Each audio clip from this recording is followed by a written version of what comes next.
Welcome back, welcome back, welcome back. Who's this podcast for? My name is Nate. Hope you all are doing well. We have a very special episode planned for you today. A very special guest. Nicholas Tabarrok is on the show. Producer, 40 plus films under his belt. Um, and it's going to be a very interesting conversation that I think a lot of people are going to learn from and also going to have a lot of fun with. So, Nicholas, I just want to say thank you for being on, and I appreciate you. And how are you doing today, sir? I'm great. I'm great. Thank you. I hope I can live up to that very kind introduction. And thank you for inviting me on your show, Nate. I'm excited to be here. Yes, sir. Thank you for being here, man.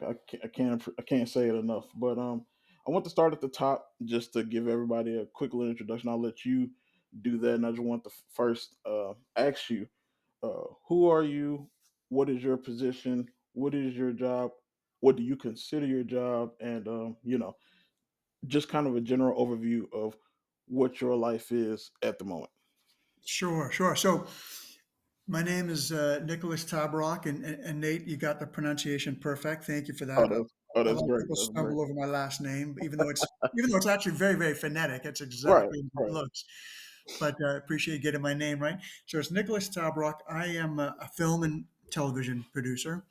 I have a very small company, and originally from Canada. You know, Nate, as you and I were just talking before we were hit record. Born in Toronto, grew up in Toronto, Right. moved to Los Angeles about 20 years ago. I live here now. Yeah, and I develop and produce feature films and television series, and it's in my mind, it's the greatest job in the world. I love it. Right. Not to say it doesn't come without struggles and without ups and downs and facing challenges. Some days are better than others, but generally speaking, there's nothing in the world I'd trade it for, and it's a very fulfilling occupation. Right, right. So, from Canada, 20 years ago, moved to the United States. How did you break into the industry? How does one become a movie producer if they're just a complete unknown and they like movies and TV their whole life and they're like, hey, I would like to make these things. How does one actually break in? And I guess how did you break in also? Yeah, it's a great question, and the answer to those two questions are different because the way I did it isn't the right way to do it. But you don't know that until you go ahead and learn. And look, looking backwards, I can say, you know what, I should have done this, I should have done that. Right, But at right, the time, you don't know. So I'll tell you my story, and then I'll tell you what I could recommend to people trying to break in and getting started. So my story is that I didn't know anyone in the film and television business. I had no connections. Like I said, I'm from Canada, not in if you're born and grew up in LA, inevitably you know someone in the film business. Even if exactly. you're Yeah. not, even if your family isn't, someone you go to high school with, someone your neighbor is, you know people in the film business. Yep, But yep. in Toronto, that's not the case. So didn't know anybody. So all I knew to do was apply for a job at the very bottom, and that's called a PA, production assistant. So I would send out resumes every time. So now it's all online, but Yep. back in when I started, they would publish these lists that you can get faxed to you of all the films that were shooting in Toronto. And there, at any given time, there's 15 or 20 movies shooting in Toronto. I would apply to every single one and just say, I'm looking for a job, right at the bottom of the barrel. It'd start me at the beginning. And one day I send my resume in, and the production accountant, like the production accountant assistant, had just quit. And my resume landed right when this person quit. They needed somebody. My resume comes through the fax machine. Okay, let's give this kid a call. And I don't have an accounting degree. I don't have a designation. I'm not particularly wanted to be an accountant, but I am pretty good with numbers. Math comes to me. So that was a job I was offered. That was a job I took. So it wasn't a deliberate choice. It was, if the wardrobe department had called me, I would have started in wardrobe. If the transport department had called me, I would have started in transport. Whatever way in is the job I was going to take. So as an accountant on a couple of films, Then I became a production manager, which is the person who's responsible for kind of the nuts and bolts and physical making of the film. Then I became a line producer, which is sort of an elevated production manager. You're responsible for a bit more of the apparatus of making a film. But I always wanted to be a producer. And what I mean by that is not work for someone else, not be hired Mm. as a crew member, but to own the movie, to find the material, develop the material, cast the movie, and really oversee and own the movie. And eventually, after line producing a bunch, I started doing that. I started optioning scripts and trying to raise the money for it, and I did that a few times. And then I reached the point where I was, okay, I can make a living at this. I no longer have to line produce. I no longer have to. It's also called service producing when somebody hires you to make a film for them. I don't have to do that anymore. I am a pure play owner producer. Yeah, yeah. And that's about when I moved to LA. So that's how I started, really kind of like blue collar, starting at the bottom and moved my way up the ladder. Okay. But Wow. Wow. in hindsight, though, that wasn't the right way to do it. Because what a producer does, what I do now, has very little to do with being on set, with hiring the crew, with renting cameras, with Mm. booking locations. That's all line producer stuff. Producers don't do that. What I do as a producer is I work the phones all day, and now it's sort of become emails, but Hmm. it's phone and email. It's an office job. It's not an on-set job, and it's what the greatest value that producer can bring is who is going to take my phone calls, who's going to read my material, who can I get my script in front of. That's what a producer brings, and all those years line producing didn't really contribute to that. So to answer your second, that's my history. The Right. second question that you asked was, what advice would I give? Is don't do what I do. Don't work on set. Don't try to get a job as a PA. Work in an office. Be an assistant to a producer. Be an assistant to an agent. Work in the mailroom. Work for a production company, because that's where you learn how films are put together. That's where you learn, okay, who is my boss talking to? Who did my boss send that script to? How did this picture come together? It's an office job. So that's what I should have done. And that's what I could recommend to people. Don't work on set, don't work on films, work in the office where the films are being made. Wow, and that's interesting because a lot of people, they kind of have rose-colored tinted glasses and they kind of see it as just an artistic thing, but it is just as much a business as the artist as it is an artistic venture. And you do need the people in the office who are making business decisions about all of Absolutely. the things. So, right, like, is that more fun to you than doing all of the on-set stuff? Is being in the office more pleasurable, or do you find yourself being like, you kind of take it or leave it? It's just kind of what's happening that day, or do you actually prefer being in the office as opposed to being on set? Yeah, it's a great question. And you know, coming back to why I said it's to me it's the greatest job in the world is because what's kind of unique about producing is it's a to do it right, and this is why you see often on films multiple producers because people take care of different aspects of it. Yep. But to do it right, it's a 50-50 split between creative and business, and I Yep. love that. I really enjoy that because I like having a foot in both worlds. So Um, part of my job is reading scripts, giving notes, giving feedback, looking at edits, giving notes on the edit, looking at the music in a movie, talking with the composer about how the music might work. All of that's creative. Like that's pure creative investment and input and so forth. Yep. And then part of my job is looking at budgets and reviewing spreadsheets and putting finance plans together and reviewing contracts and closing deals. And I love that too. So they're kind of different aspects, but I really, really enjoy them both. And I wouldn't be interested in only one. Like the reason I'm not a writer director, aside from the fact I don't have the talent for it, but it also wouldn't interest me because I don't want to be removed from the business side. I want to Yep. have a hand in that. And the reason why I'm not a pure business executive is because I want to have a hand in the how it comes together creatively. And being a producer allows me to do both of those things. So, you know, your question was, do I like being on set of the office? Both. Both. Yeah, exactly. That's the best answer. Yeah, that's exactly right. So you've produced in Canada and the USA, correct?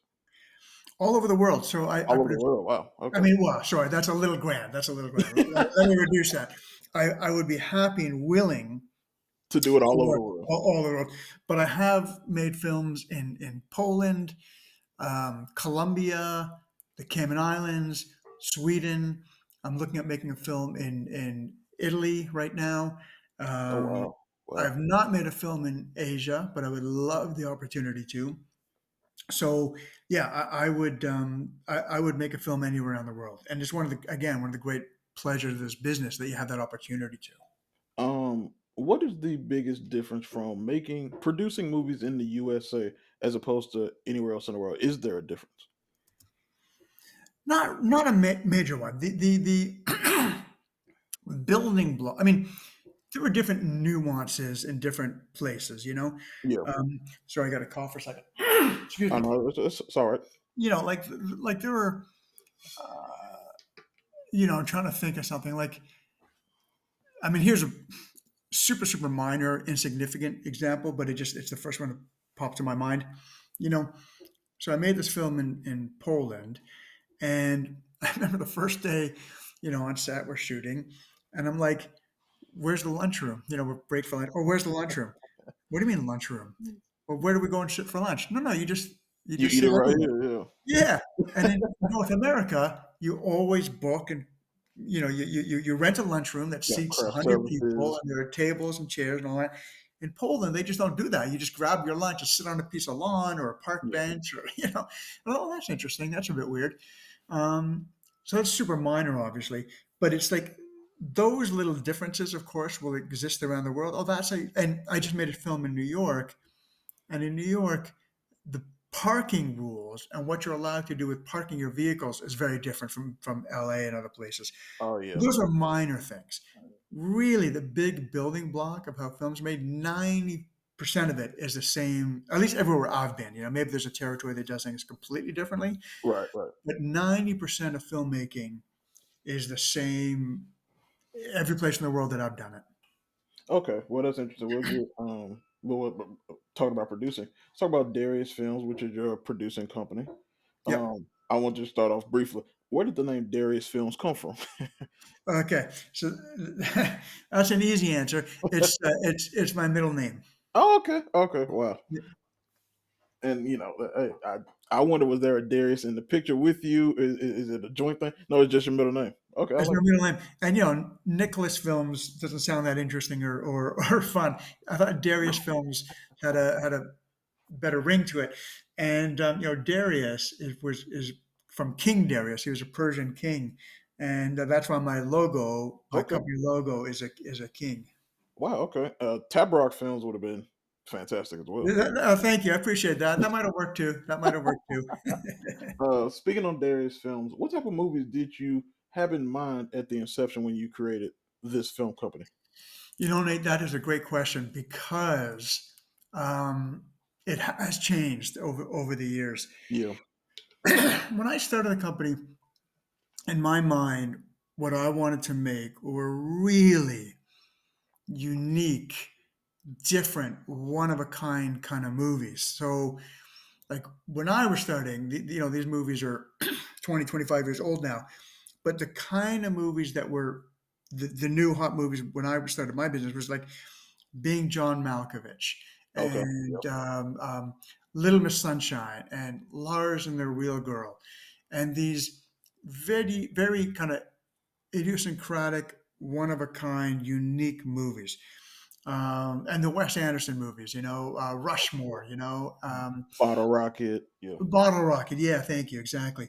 And I love those films. I was like, oh my God, I'm going to make those movies. But over the years, you learn, from having hit your head against the wall a bunch of times, they're really, really tough to make because when they're so unique and different, they're hard to finance because people don't know what they're getting. Yeah. And there's this phrase in the industry called execution dependent, which basically means we don't know how it's going to turn out until it's finished. So you got to make the movie first, then we'll look at maybe buying it. Yeah. But the way films come together is you got to pre-sell. You have to sell the movie before you make it. So they're really, really hard to pre-sell. And then even if you did, let's say you got a billionaire backer and you don't need to pre-sell the movie and you go and make them, to get them right, everything has to be perfect. That's why there's only one Wes Anderson in the Yeah. world. You know, Yeah. there's only one of these really unique, um, standing out on their own kind of filmmakers. There's so few filmmakers that could pull that off. That after trying that for a few years, I realized I got to go broader. I got to go more commercial. Yeah. I got to make films for a wider audience. So still good, still of great quality. I Still still want good. it to Yeah. be great, but that can appeal to a wider. It isn't just for that Sundance, art house crowd. You got to go to a Absolutely. broader audience if you want to make a living at it. And people, and they hear that, and and they might get disappointed. But movies used to be broad and also intimate at the same time, and Yeah, speak to people, but also bringing in a wide array of people. I don't think that's necessarily a bad thing. I think that's actually what everybody should be striving for. And again, it's only one Wes Anderson. And the fact that he's been 25 plus years making his type of movie and still are able to get it financed and into theaters, he's really like a one of one, right? Everybody else is trying to be as broad as possible, and he can be as as specific as possible and still get his movies made. It's like you said, he's a one on one. Everybody else can't do that, and I don't think there's any problem with trying to make a movie that's as wide a net as possible, as long as it still has the craft and everybody's trying to be good, and make a good thing. I don't think there's a problem at all. It might have a negative connotation to some people, but I do think that's novel of you to kind of turn course and be like, okay, um, we do have to change up what we're trying to do here to in order to get more people to watch perfectly said. That encapsulates it exactly right. Everything you said right there, I agree with 100%. That's exactly it. it. And I had another question for you. I was gonna say over 40 films you've produced. I would say which one is your favorite, or which one did you have the most fun making in the entirety of your career? Yeah, I Or do you all see them as just like, they're all my children. I love each of them, well, so let me answer it a bit more diplomatically.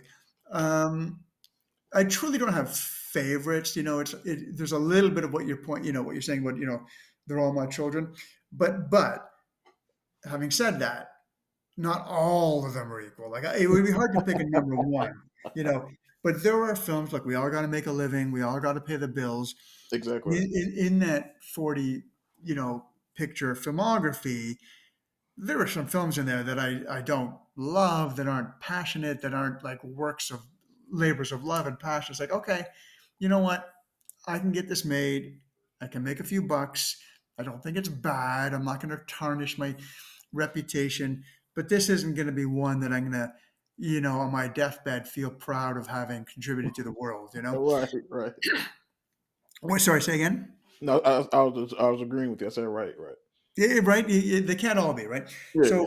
So some of them I like more than others. I wouldn't pull out a favorite, but I will say this: Defendor with Woody Harrelson is, I believe, my most seen film, my Mm, widest. That's the one that most people seem to know. That every now and then I'll hear about it being talked about, like you on a podcast, or seeing it written up in a magazine or something. That's the one that's probably my most best known successful film. yeah. In terms of the most fun making, so in 2021, during the height of COVID, in the pandemic, when everything was shut down, you remember it was like Yep. Yep. Starbucks and coffee shops and restaurants, and everything was closed. You remember, and everyone's wearing masks. Everybody we got the mask on. Yep. Yeah. Absolutely. So the Cayman Islands, because it's such a small community and perfectly cut off, from the world because it's an island, They never went into lockdown. They never went. Sorry, they went into such severe lockdown, I should say, that they never went into. They never had COVID. So they just stopped planes at the border. They just said no more planes, no more people coming and going. You are staying on the island, and what that meant was they never had shutdowns. Restaurants, bars, hotels all stayed open. Masks never were introduced there. So it was the one small corner of the world that in 2021 was COVID free. The reason why I'm telling you all this is because a financier that I knew said, "Well, why don't we make some films in the Cayman Islands? When the rest of the world can't make movies, we can go there and still do it." I said, "Dude, I'll make a film anyway." So we made together 3 films in the Cayman Islands. And that was the greatest, most fun working experience of my life because for 6 months, I lived in this beautiful place in the world. I was free of COVID when the whole rest of the world was suffering through it. And not only that, because they closed the island down, we stayed in a fantastic hotel. All these great restaurants were empty. So it was me, the cast, the crew, like 100 Wow. of us that kind of owned the island. And it would be making the film in the daytime. Then at night we'd go out for a great dinner and then we'd sit by a fire pit, listen to music, and then we'd start it all the next day. So it was a really that's going to be a lifelong memory. And I had some great friends with me who were part of the crew. I made some great friends who are on the cast, and today, are really, really good friends of mine. So it was a really, really fortunate, lucky, unique experience. That was a standout of my career. Those 6 months in the Cayman Islands, That sounds amazing. I it imagine it was really was. beautiful. I just can't imagine, and you're incredibly envious of that memory right there. That's a good It's envy inducing for sure. It's definitely worthy of it. I'm not going to pretend. I'm not going to pretend it wasn't a really fortunate, lucky one. experience. Right. Do you consider yourself an independent movie producer, or is there not really a difference anymore between the more studio producers and the independents? Is it all kind of just morphed at this point, or is there still a distinction? No, no, no. Very much a distinction. And Okay. I'm very much an indie guy. Not by choice, honestly. It's really what, coming back to I didn't grow up in the business. I didn't grow up in LA. I didn't know anyone. So I had no choice. There's no world in which I was going to go and start making films for Paramount or Warner Brothers. Right. I Right. had to be an indie just by the opportunities presented to me. But yeah, no, it's two different worlds. There really is. Um, like I said, I'm not. You know, Disney's not going to call me up and say, "Hey, can you make our next Star Wars Yeah. or Right. Marvel movie? For here's 200 million bucks." I'd love for that phone call to come in. It's not going to come, But Is by the there? same token, I've met some studio producers and they don't know what I do. Like Right. I've had lunches and dinners with some of these guys, and like, what is gap financing? What is the AFM? What and Mhm. you may not know these things either because but in the film business, these are our bread and butter. This is how we make these movies, and they Yeah. didn't know the beginnings of that. They didn't know how any of that stuff worked. So it is very, very different. What they do and what I do, I don't know, there's 70% overlap, but then there's a good chunk of it, 30, 40%, which we just are in different worlds. Right, right. And I have no idea what those are, but would it take just one movie if it just somehow popped and you were the producer? Would it just take one and then all Paramount, Universal, all of them just start calling your phone, emailing you? Is it only one movie away, or is it kind of different now where it's going to take a lot more than just that? It's a great question, and not for the producer. One movie doesn't make a difference. For Right, everyone else involved, if you're a director and you make a $3 million indie and it blows up, then exactly what you're you're talking about gone. Yeah, happens. Yeah. So then Marvel will call you and say, "Hey, do you want to direct the next Spider-Man?" yeah, yep. That has happened, does happen, and will continue to happen. Same as an actor. If you're a standout big break in a little independent movie, no one had heard of you before, but you break in that movie, you could become a star in the next movie or Be two a movies. gladiator too.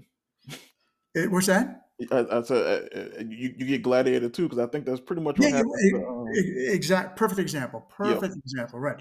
So Paul Mescal, yep, TV star, kind of indie kind of star, and then he gets this $250 million epic. Yeah, yeah. He did After Sun. It got nominated for best for best actor, and then he gets Gladiator too, and now he's off to the races. 100%. So that's the perfect example of what I'm talking about. The producer isn't really the same because we generate our own material. So I don't. Nobody hires me. Nobody calls me up to offer me a job. So Yeah, now it's not to say it doesn't help the producer. If I made a film that really broke out and did really well, it does make my next movie easier to make. yeah. It does help my career in other ways, but it's not like the studios all of a sudden turn to me and say, "Hey, we want this guy to make our next movie." I saw a Variety article a while back about producing in LA and how hard it's become to get movies made in the movie capital of the world, Yep, and how a lot of the tax codes may make it hard and people are moving out. A lot of people are coming to Georgia and Atlanta is I think yep. it's much more easier to get movies made here. As somebody in LA, is that overstated, understated? How bad or good is it right now to produce movies in the place where it all started? So I read that same article, and there's a very similar article in the LA Times from last year as well. So that is a real thing. And it was really the strikes. In the 2023, there was a dual overlapping SAG strike and Writers Guild strike. And Hmm. it basically ground the whole industry to a stop for about 5 months. Nobody made movies or television for about 5 months. And we haven't recovered from that. We have Yeah. just never gone back to the pre-strike levels. So that is a very real thing. However, it comes back to what I was saying about how I started as a producer and the way I should have done it. So, what you're talking about is really tough and really bad for the technicians, for Yeah. the people that are physically making movies. So, if you're a crew member, if you're a grip, an electric, a DP, and so forth, or you're a supplier, you own cameras, you own picture cars, you own a studio, it's really really tough and bad to be in LA because less and less movies are being made here, and they are going to Georgia and Canada and England and Ireland and so forth. So it's really tough, but that doesn't affect pure play producing. The producing, which is what happens before, months before, years before a film starts shooting, that still happens in LA. Okay. So reading scripts, developing scripts, pitching material, selling material, attaching cast, all of that stuff is not being affected by the reduction in geographically. There's a reduction in shooting all over the world. We're all suffering from, but it doesn't adversely affecting anyone living in LA more than anywhere else in the world. Okay, yeah, and that makes sense, and that does make sense. Because more productions are moving back to Canada, have you ever considered going back home and being like, okay, now it can work in Canada because it's more of a movie market now than maybe it was 25 years ago? No, because well, I shoot movies in Canada still, so I will Right, I will right. develop and finance and get a film greenlit working here in LA, and then I'll go to Canada to shoot them because there's a tax credit, because the crews are great, because I know a lot of people there. And now, especially more than ever, the Canadian dollar is really, really weak compared to the US dollar. Right. So if I have, let's call it $10 million in American financing, that's worth about $14 million in Canada. So Mm, for all those reasons, it makes sense for me to shoot movies there. right. However, there's no advantage to moving back to Canada to try to find material, develop material, cast movies, put packages together. That is not helpful to be in Canada for. Right. Okay. Last question before we kind of move into a different section of the podcast for you. Specifically, having you on here is. What would you say to somebody who wanted to start a production company in 2025 who are interested in movies? Is that even viable, or is it is it kind of a flooded market, or is this a kind of good time to maybe jump in? And also, how does one go about even starting a production company? So I unfortunately I wish I could say it's a good time, but I can't. Right, If a young person starting out came to me and said, what do you think about a career in the film industry like you? I would advise them. I don't know what the long term viability of this industry is. I'm a bit right, right, afraid for it, to be honest. I think that eyeballs and attention spans and where people look for their entertainment is really, really moving it's moving and away. Yeah, moving away, and films are suffering for it. So I don't think it's a good time, sadly. I wish I could be more optimistic, right, but right, I can't. But if somebody really, really wanted to, and of course I understand that, and I wouldn't want to discourage anyone, and then they said, do I start a production company or how do I start a production company? I said, my advice would be that's going to come later. Work for someone first. Learn right, how the job right, works. You don't just start a production company, start producing. Get a job working for a producer. See what it is they do. Meet people. Find out how things are put together, and then after you've been doing that for a couple of years and really learn the ropes, then you can open a company of your own. right, right, and that makes sense. And you hear that a lot. It's just not a really good time right now. Do you think it'll? Well, I won't say it takes one or two because we saw was a few years ago. Barbie and Oppenheimer both made tremendous Yep. money, and it kind of didn't. It might have helped for a day or two, right? But it kind of didn't change anything. Um, No, it I mean, I believe and I hope there's always going to be successes. There's always going to be, this year, I don't know what they're going to be, but I hope that 2025, there's going to be a few hit movies as well. yeah, So it's not like it's going away forever. It's that it's becoming just fewer and fewer and fewer. So Chris Nolan, he's fine. He's fine for the rest of his life. he's the guy, right? He's Yeah, exactly. And Greta Gerwig and Margot Robbie, they're going to be just fine. They're doing great. So they don't have to worry about the contraction in the industry. And I say that with respect. They're right. incredibly talented. So that's good. They deserve that benefit. But if you're not Margot Robbie or Greta Gerwig or Chris Nolan, it's uh, it's tough. So Yeah, yeah, to answer your question more directly, no, that doesn't change things for the industry as a whole.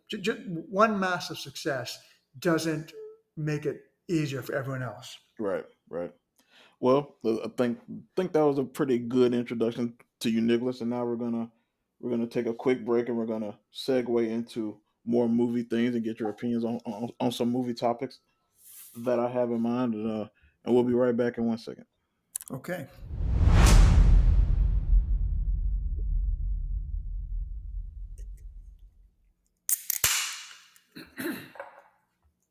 All right, we're back, and I did want to start here because the genesis of this entire conversation came from the Sinners episode I did where I contracted or compared and contrasted the first trailer to the second trailer. I did just want to start there. What do you think about that movie? How well do you think it's going to be? But more importantly, I guess from a non-business standpoint, are you interested in it on its own? Like, how do you feel about Michael B. Jordan?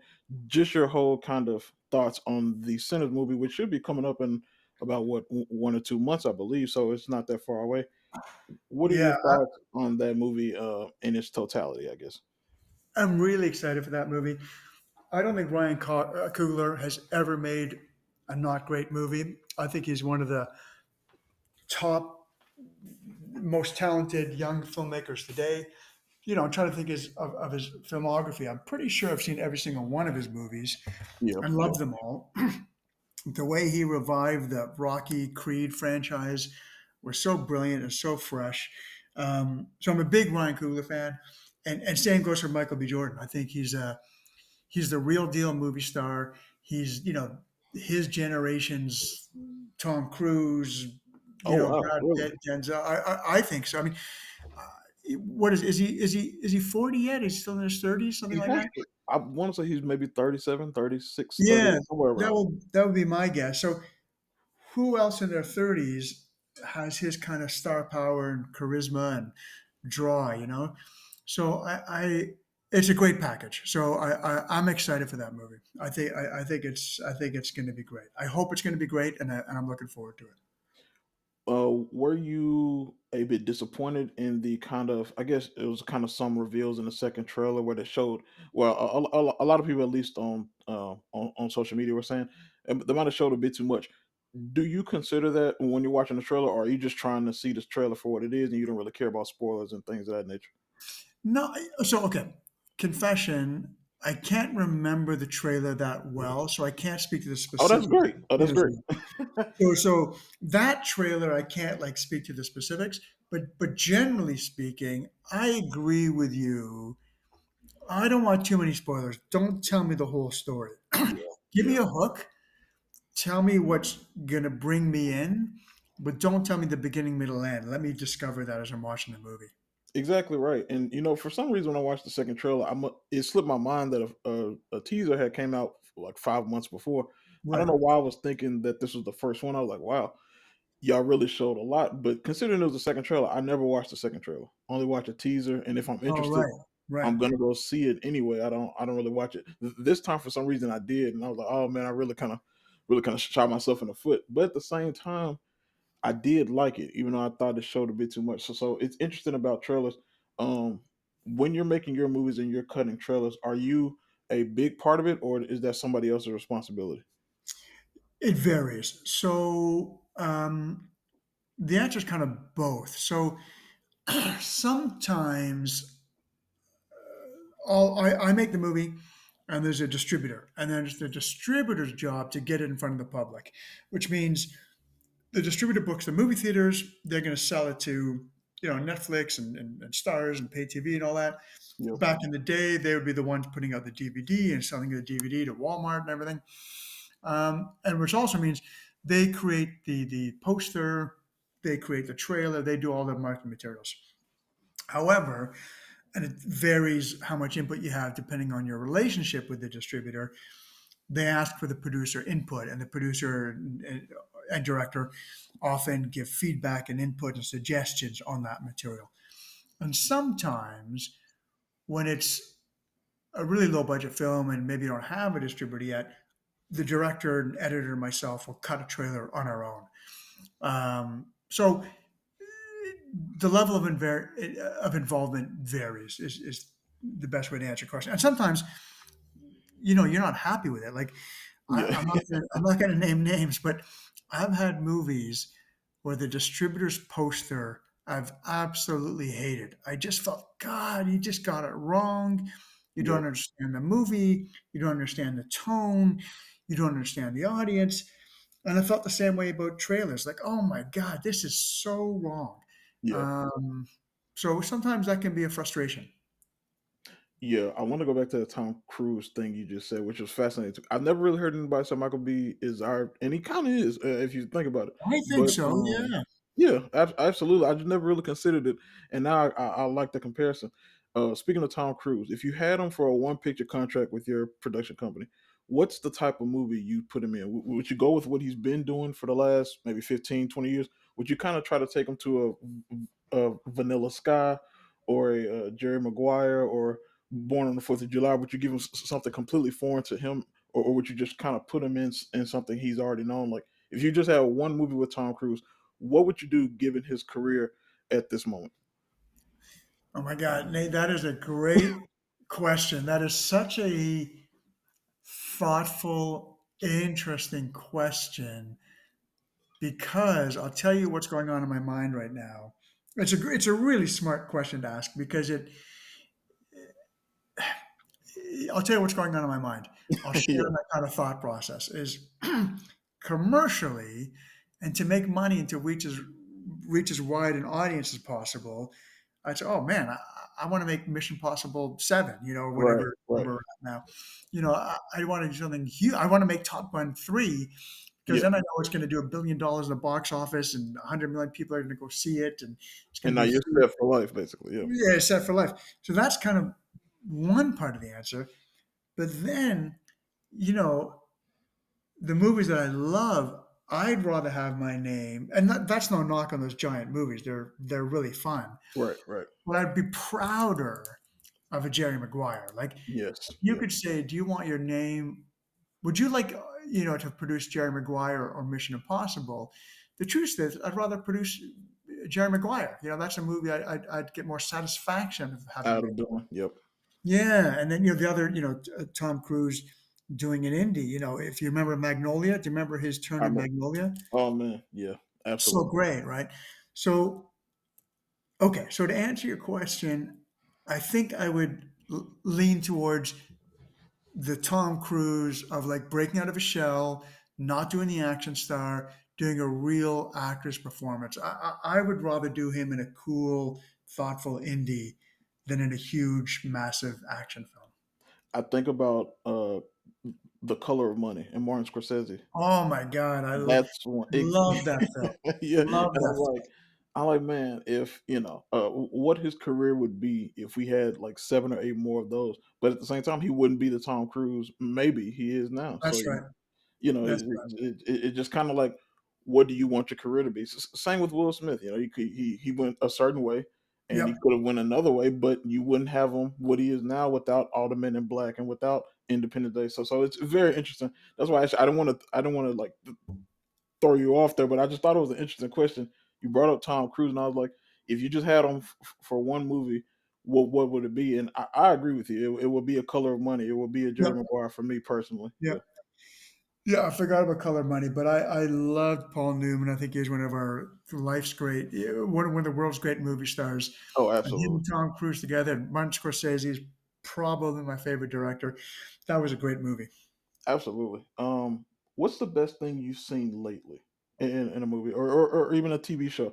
What's just one thing that you've been like, wow, I can't really stop watching this? That might have came out in the last maybe 5 or 6 years or so, if you had to guess. Well, this is not unique to me. I think most people would would agree with me, but maybe my favorite TV show ever, but certainly my favorite TV show of recent memory is Succession. I just Oh, absolutely. absolutely love Succession. I watched every second of it, poured over it. I love that movie. Currently, my TV obsession is Severance, and I Okay. was I was late to get into it. The first season, it's kind of buzzy. People talked about it. I Yeah. just never got around to watching it. And it wasn't until the second season came out that I said, all right, I better give this a shot.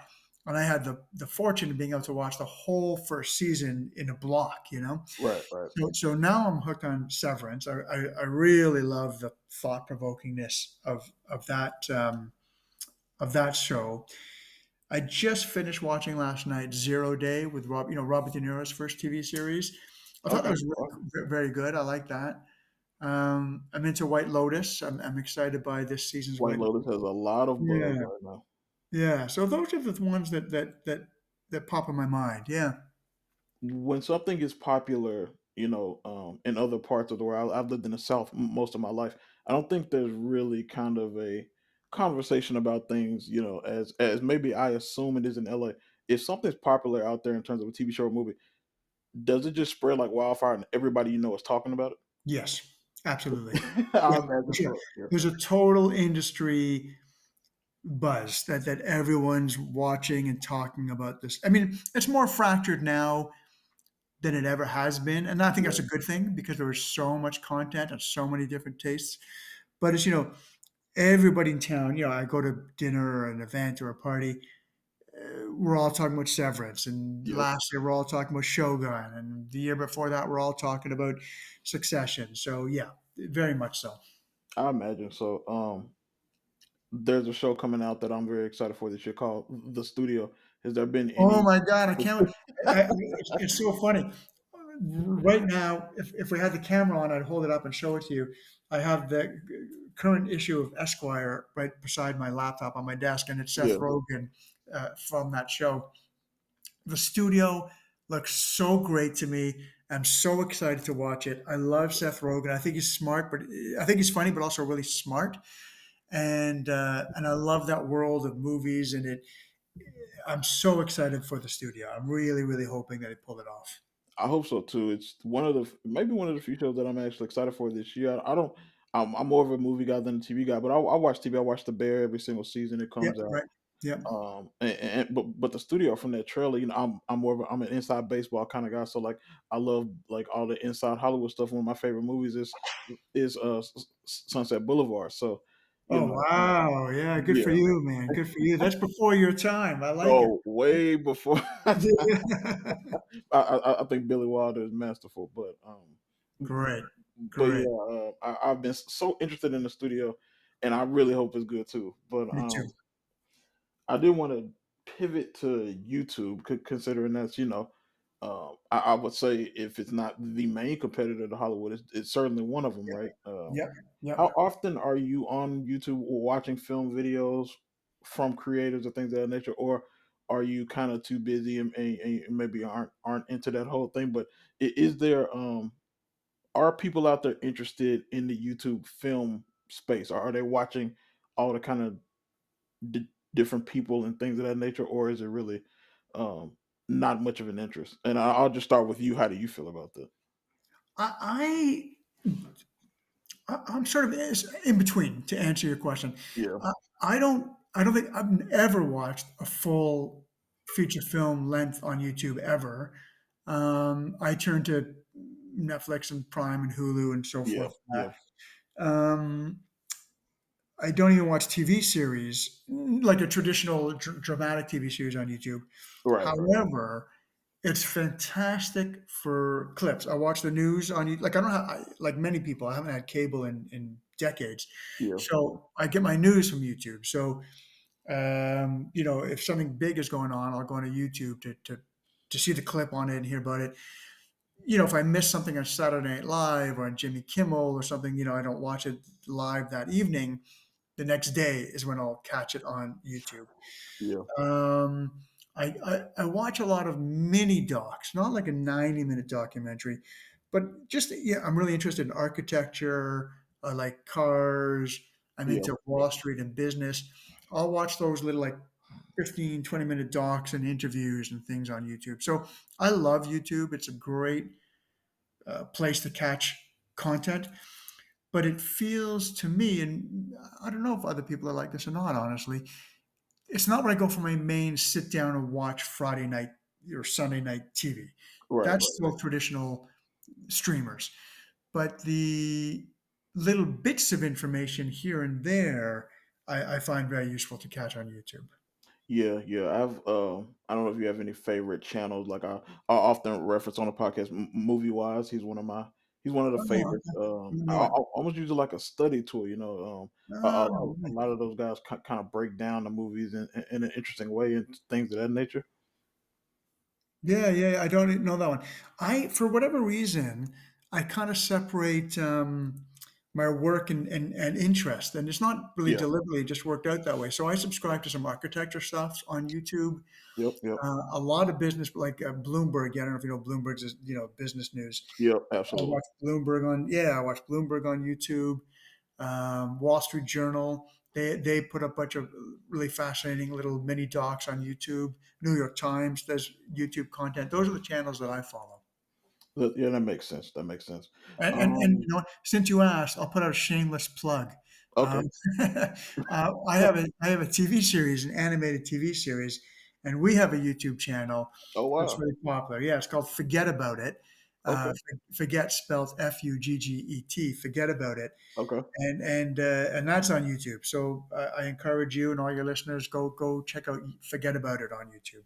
I would definitely check that out, and I'm on YouTube all the time, so Okay, add it to your subscriptions, Nate. I definitely will. Forget About It. Let me know what you think. I definitely will. I'll definitely let you know. Now I do want to get into some of your movies, and I want to start with a 2013 film called Art of the Steal, Yeah, and I just wanted to start here with a kind of overarching thing. What was some of your in that movie? You go to Warsaw, Poland. You go to Quebec City, Canada. You go all over. What were some of your favorite shooting locations on that movie? And also, what are some of the best stories you can kind of come up with from your time filming that movie, which looked like a lot of fun with the cast of Kurt Russell and Matt Dillon and Jay Baruchel, who I've loved 'cause I grew up in the Apatow universe. So, oh so yeah, yeah, I've seen him a lot growing up. yeah. Um, just what are some of your stories on set? And what are some of your favorite shooting locations from that movie? Yeah, so that was a really fun movie to make. I love that script. I really, really like that script. Kurt Russell, again, my age, Yep. growing up watching movies in the 80s and, Escape from New York and the The Thing Thing. Yep. and Big Trouble in Little China. These were huge movies of my youth. These are the big movies when I was a kid and a teenager.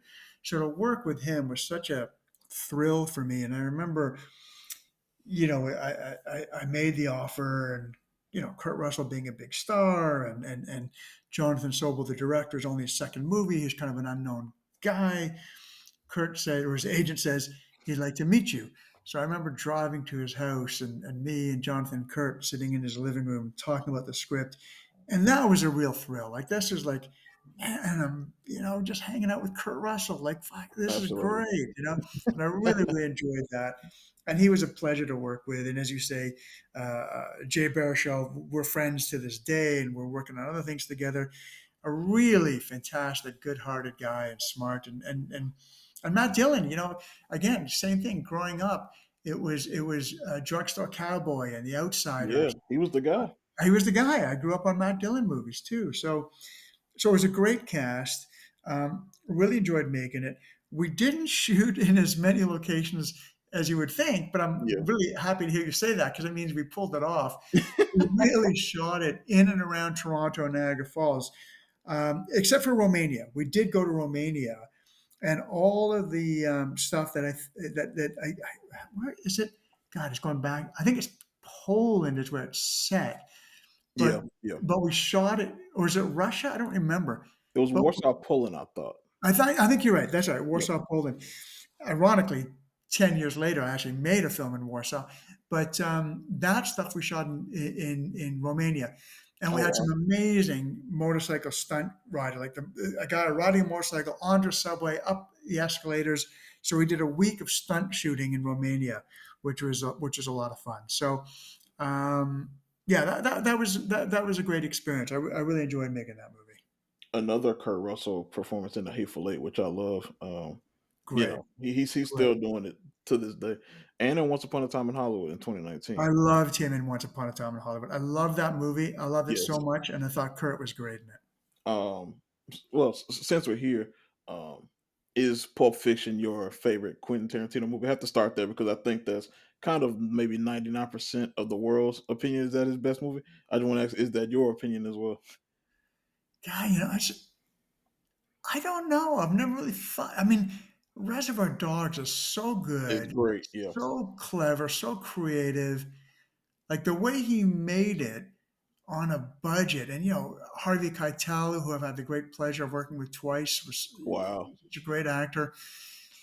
Reservoir Dogs, Pulp Fiction, but I also love the Kill Bills. I love, Yeah. and you just mentioned Once Upon a Time Once in Upon a Time in Hollywood. So, Hollywood. Yeah. I know I'm kind of all over the place. You know what? Now that if you put a gun to my head and said pick your favorite, it would be Once Upon a Time in Hollywood. I You love know that. what? It might be a hot take. That's mine too. So Yeah, I'm with yeah, you. yeah, yeah, I was like, when I think about my favorite movies, maybe from this century, it's on the short list. Like yeah. it's up there. I You agree. know? I agree. Al Pacino is the film producer sitting in Yeah, the, yeah, Nate, not a, it's a famous restaurant here, Musso and Frank's. yep, And he's yep. there and he's, pitching Leo DiCaprio. It's just great. It's just great. I love Is that stuff. Musso and Frank's a good place to eat? Is Absolutely, man. You really? walk in there, it hasn't changed in 100 years. It's the decor is exactly the same, but the steak is still good. The waiters still wear bow ties and tux. It's fantastic. It's an experience, man. It's an experience. Really? Wow, that's great. That's great to hear. Stockholm 2018. You worked with Ethan Hawke. Yep. I just have to know. He's one of the great guys too. All the before trilogy movies Yep. and everything he's done. What was it like working with Ethan Hawke on a movie? He's a superb guy. He's obviously a great actor. Yep, And I'd say about Ethan, for someone at his level of being like a conventional movie star, you know what I mean? Like yep, he's in big movies, he's famous, he's well known, Training Day. he is an artist, man. Like he is a real, like he's the kind of artist and love of acting that you would think of as like a Shakespearean actor who only does plays. You know what I Yeah, mean? yeah. Like he really loves the art of writing and of movies and of music and of acting. He's an impassioned artist, and a super good guy. Yeah, and real fun to work with. How fun was shooting Stockholm 2018? Were y'all actually in Stockholm, Sweden for Yep, that one? yep. We did Oh that one wow! both. Again, because that film largely was interior for the most of the people It's in listening a probably bank. Yep. haven't seen it. Yeah, exactly. It's about a bank robbery. That we shot in Canada. We built a bank inside an old train station, actually. It was a Oh beautiful wow! old train station, but it had the same bones and the architectural, look of a bank. We had the bank built, but then for all the exteriors, where Ethan's on a boat and he's, through the streets of Stockholm and all that, we flew to Stockholm and made all the exteriors there. I love when actual sets are used to that degree. I love all the movies who shoot on location. I think that's great. But I love when a set can like actually like trick you out and make you think it's Yeah, there. I think that's the magic of the movies. If you like, you take this set, it's obviously it's fake, but by the time that movie's on the screen, you can't tell the difference. I think that's the magic of it. I Um, agree. I agree. And some of it, it's amazing when you see behind the scenes, like, oh my God, that yeah. whatever, that shot of Paris was shot in Burbank. Yeah. They're like, how did y'all do that, right? Like, Yeah, I yeah, love that. I think that's the magic. Also in this movie is Nomi Rapace, who is a great actress. great. She's been in the Alien. I think she was in one Alien movie, and she's That's been right. in a lot of stuff. She's in this movie in 2021. I want to bring this up. I don't even know if you've seen it. It's an A24 movie called Lamb. Have you seen that movie? No, I know the film, and I know of it. It's quite a weird premise, right? It's ab it's absolutely bonkers. I Yeah, believe I'm gonna paraphrase. She and her husband are have moved to the middle of it's out there in the yeah, in the sticks or whatever, and they end up having a child, and the child comes out as a lamb, right. and they're raising the lamb, and then at the I don't even want to spoil it, but it gets crazy. It gets crazier even than that. Yeah, Uh, right, right. That I'm starts going off crazy. It gets crazy. it starts off crazy and it ends crazy. I don't want to spoil it for anybody. I was in the theater watching it, and it might have been like 2 or 3 people in there, and Yeah. I just sat there. My mouth was open the whole time. Uh, I had to bring that up to you just in case you had seen it. It's absolutely crazy. So she's not afraid to take big risks, and No, no, and she's a real great actor. I thought yeah, her absolutely, performance in Stockholm was phenomenal. I really, really thought she was great. absolutely. We're gonna take one more break and come back with our final section of this pod. Okay, uh, okay. How long is our break? It's like 2 seconds. Okay, all right.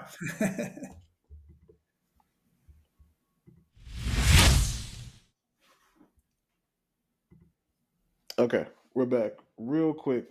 With a few just kind of miscellaneous questions I just had for you. It's not every day I get to have somebody from the industry in the industry on the pod, and it's been great so far. But obviously, I have to ask you. It's on the way. It's coming up very quickly. Oscars 2025.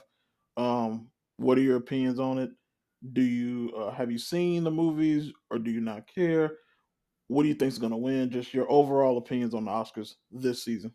I definitely care. I really enjoy the Oscars. Not that I think it's so important and weighty. I don't treat it like the Nobel Prize, but as a piece of fun and a piece of entertainment. I don't think I've Right. missed the Oscars, not in person, but watching it in 30 years.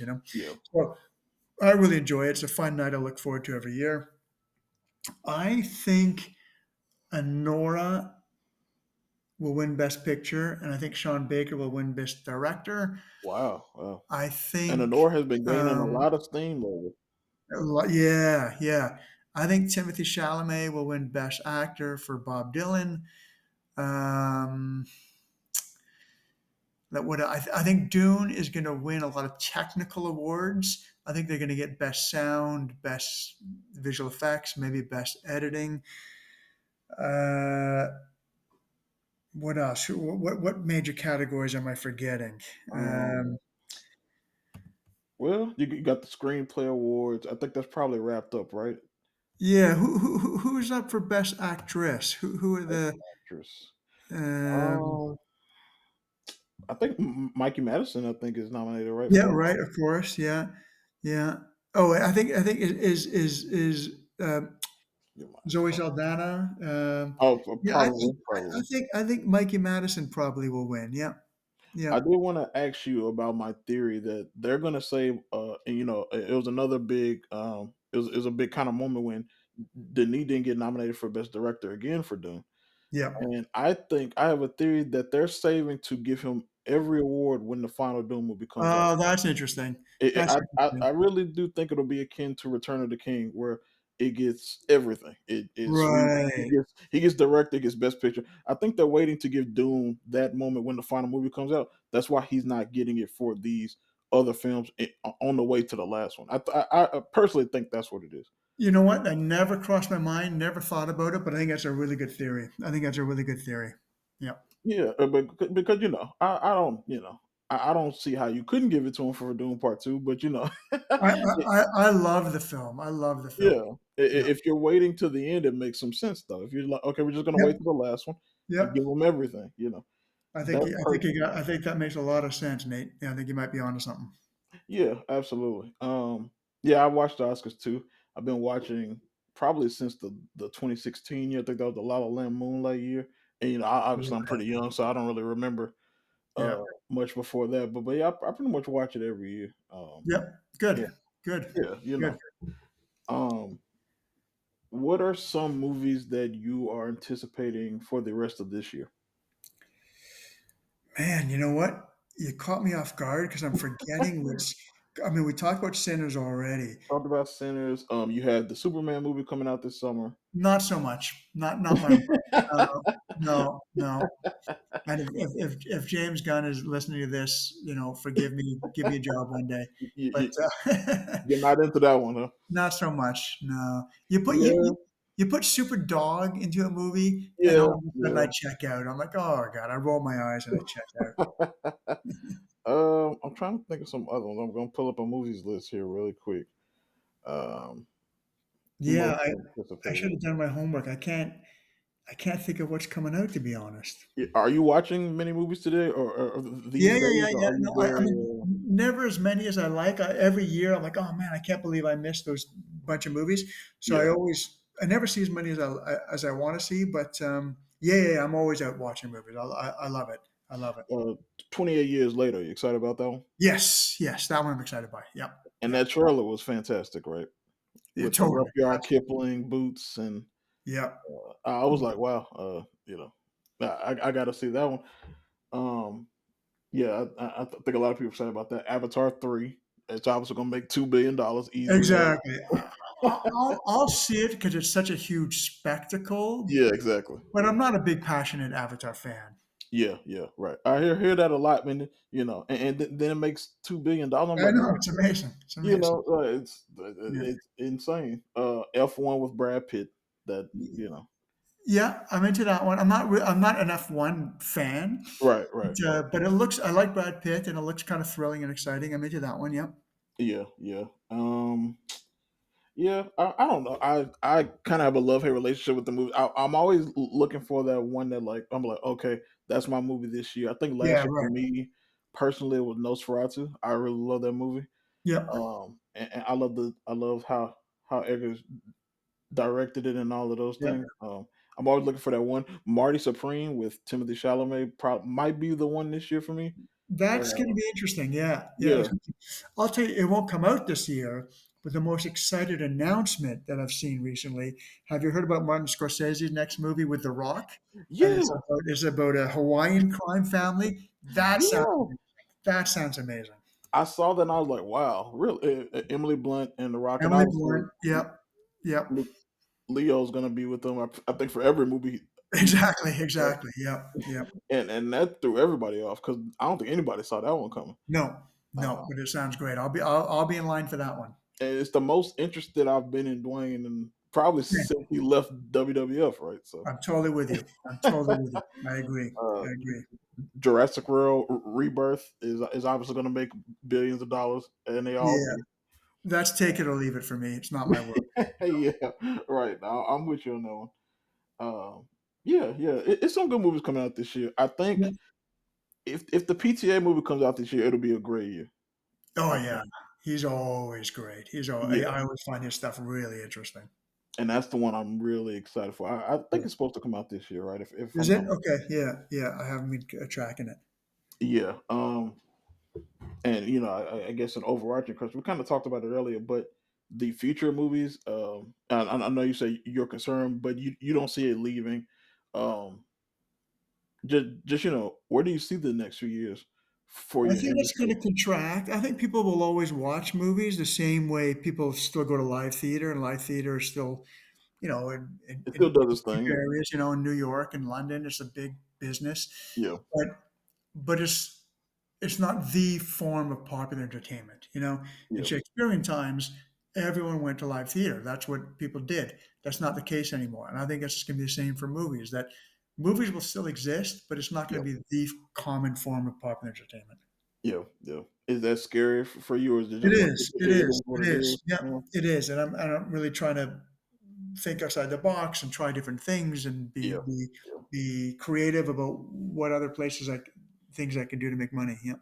Is there more of an incentive for people in Hollywood to kind of find people who are maybe on the like outskirts of the movie industry who have a passion for it, like screenwriters and directors? Are they constantly trying to say, okay, in order to keep this thing kind of lively, maybe we should go find people who aren't in our thing already but want to No, be? Is there no, any of that? No. no. They got to come to Hollywood. It's the other way around. Yeah. Yeah. If you're a brilliant young screenwriter in Ohio, you got to figure out a way to You getting got to to. get there. Yeah. Yeah, yeah. They're never going to come looking for you. You're the most talented actor. You're the next, Leo or Margot, but you live in Kentucky. You You got to got go to to figure out a LA. way to get to LA. Yeah. Right. I've heard this on Twitter, and I found it very passionate. I found it very, I thought accurate. They were like, find your person. You just have to find your person who's passionate about your work, and that's Yeah. your way Right. in. It, Sure. is that actually what it is? Like it's really just about who you know, right? Absolutely. It Yeah. really is. It's a relationship business. It really is very true. Yeah. I do think this might be our last question, and I tried to get a doozy for you. I just like to leave you with Okay. with the good one. What's the best movie in your opinion from the year you were born? Oh my God. I don't even know what came out the year I was born. I'll give I you. also I want to say I don't know the year you were born. I'll tell you. I was born 1996. I think by default the best movie for me that year is Fargo. I haven't seen a lot Oh from my that God. year, Right. right? Yeah. But Fargo was fantastic. I was trying to look and see. I think Jerry Maguire might have came out 1996, right? I'm not sure, but I don't know what year you were born. But I thought it was fascinating, and my wife was like, "That's a good one. You need to write that one down." So Yeah. Yeah. I Yeah. wrote that one down for you. You know what? Next call we have, I'll do some homework and figure out what movies came out the year I was born. Okay, I yeah, don't know absolutely. offhand, but If yeah, you it's don't a mind good question. saying, what year were you born I'm not going to say. in? Okay, very I'll tell you smart, this much: very smart. it was before '96. Oh yeah, right, right. No, I mean it might be 93, 92. It's Yeah, I wish. I wish. uh, I wish. um, Nicholas, this has been an honor. It's been great. I've had a lot of fun talking to you. I can't thank you enough for coming on. Is there anything you need to plug? I know you plugged your animated show on YouTube. Anything else are you looking forward to, or you have coming down the pipeline? Well, thank you for that offer. First of all, let me say thank you, Nate, for having me on the show. You're really good at this. You're a really smart and thoughtful interviewer and questioner. Thank you, man. So keep it up because you got a real talent for it. Yes, sir. Thank you. I enjoyed our conversation. Since you're generously giving me an opportunity to plug something, I will Absolutely. add one more. I just had a film come out last weekend. It's called Daniel's Gotta Die. It did not come out that widely in theaters, so it's not in a lot of theaters, However, it is available on download. So for download on all of the major, Google Play or whatever it's called, and Amazon and everything. So it's called Daniel's Got to Die. And this film is near and dear to my heart because Bob Saget was a great friend of mine. Oh We were wow. really really close. I loved him dearly, and this is his last movie that we made together. So I really want people to see Bob's last performance, and he's really good in the movie, and he makes people laugh and smile, and uh, and I miss him dearly. So I'd love for people to keep his memory alive and see the movie. Oh, that's beautiful. Where can I see it? Is it just in theaters right now? It's no, it's probably leaving theater soon, and it wasn't in a whole lot, Okay, yeah. but it's available on what is it? I wasn't really prepared. I should have done a better job preparing for this to plug it, That's but all right. it's the everywhere you can do the video on demand. It's Okay, available yeah. on video on demand on all the major channels. VOD. Yep, I got Got you. VOD, yeah, exactly. And it's Daniel's Got to Die. You said. Daniel's Got to Die. Yep. Okay, absolutely, absolutely. Well, man, Nicholas Nicholas Tabarrok, thank you for being here as always. It was fun. It was great, and we're gonna play the claps, and then Okay. we're gonna get out of here. But I just want to thank you again for coming on the show. Thank you, Nate. Thank you for having me. I really enjoyed it. Yes, sir. Okay. Bye.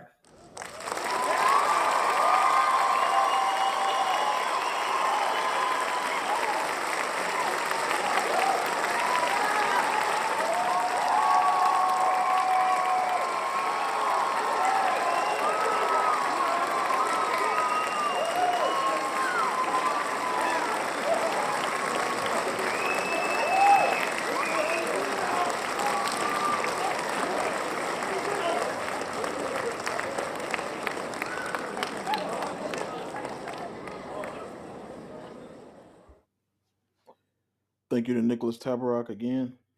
Thank you all for listening. See you next time. Peace out.